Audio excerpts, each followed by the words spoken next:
I think what's unique about C3's culture is the people that work here are part of a family. You get to know the people that you work with, and at the end of the day, we're all one team. And we're one team creating the future. I started at C3 as an intern, only had 6 months in the industry.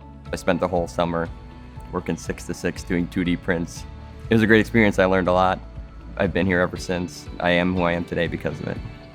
There aren't a lot of boundaries at C3. There's not this requirement that you have an MBA or a technical background to come in and really work in a certain role. There are people here that we've trained them, we've developed them, and they've showed that they've been devoted and worked hard in the company. And there's this constant career progression that we're looking at, especially in a growing company.